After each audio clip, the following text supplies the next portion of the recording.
In the heart of Egypt, beneath layers of sand and the weight of centuries, lies a secret that whispers of death. The year is 1922. The world holds its breath as archaeologist Howard Carter makes a discovery that will echo through history: the tomb of the boy king, Tutankhamun. They broke the seal, a seal that had remained untouched for over 3,000 years. But as they stepped into the golden chamber, they were unaware they were also stepping into a legend of terror, a story that would become known as the Pharaoh's Curse. The inscription on the tomb's antechamber was chilling. "Death shall come on swift wings to him who disturbs the peace of the king." To the jubilant archaeologists, it was ancient superstition, a relic of a bygone era. They were men of science, of logic.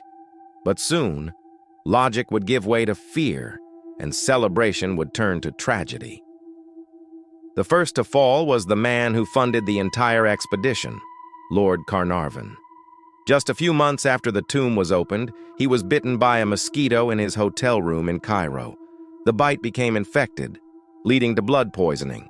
On the night he died, a strange power outage plunged all of Cairo into darkness. Miles away, back on his estate in England, his beloved dog, Susie, let out a mournful howl and dropped dead at the very same moment. Coincidence? Or the first whisper of the curse?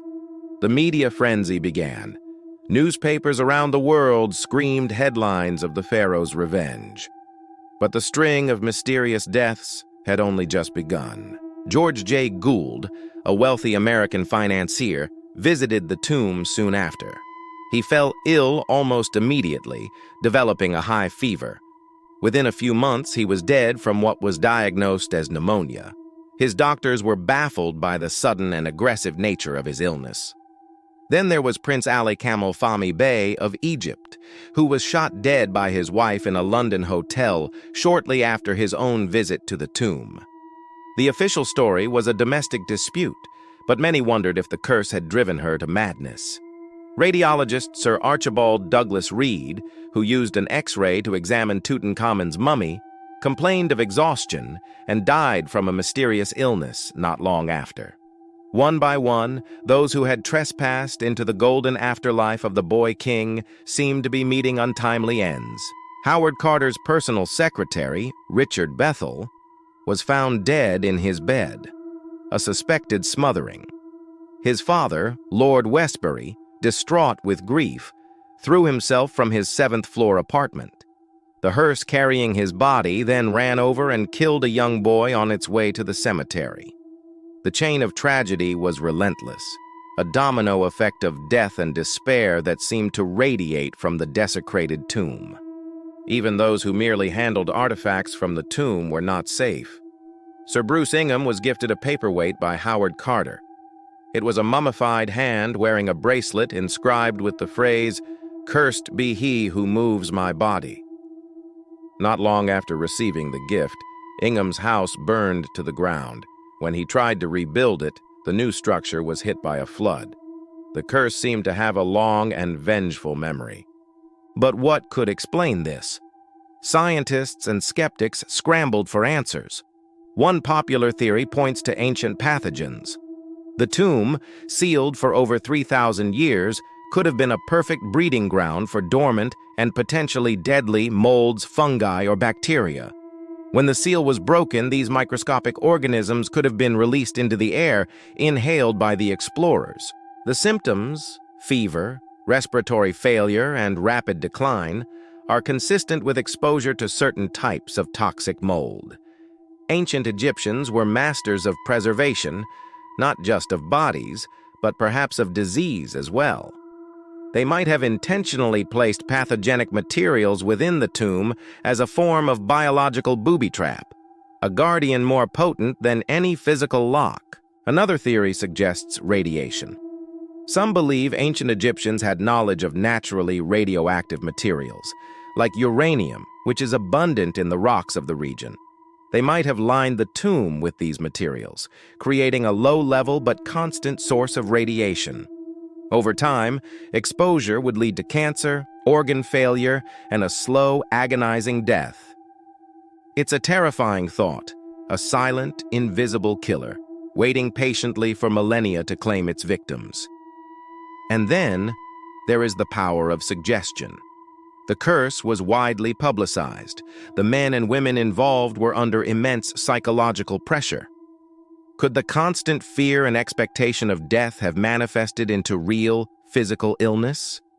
The nocebo effect, the opposite of the placebo effect, shows that if you believe something will harm you, it can. Every cough, every fever would have been interpreted as the beginning of the end. Did they, in a way, curse themselves? Let's look at the numbers. Out of the 58 people present when the tomb was opened, only 8 died within the first decade. Howard Carter, the man who led the entire operation and spent more time in the tomb than anyone else, lived for another 17 years, dying of natural causes at the age of 64. Many others involved lived long and healthy lives. Was the curse simply a creation of sensationalist journalism, preying on public fascination with ancient Egypt and the macabre?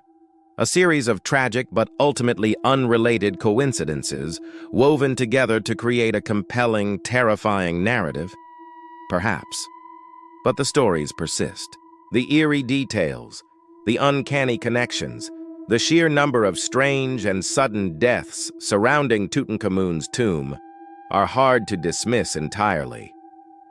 Think of Aaron Ember, an American Egyptologist and friend of many on Carter's team. He died in a house fire. He reportedly had the chance to escape but ran back inside to save the manuscript he was writing. The manuscript's title?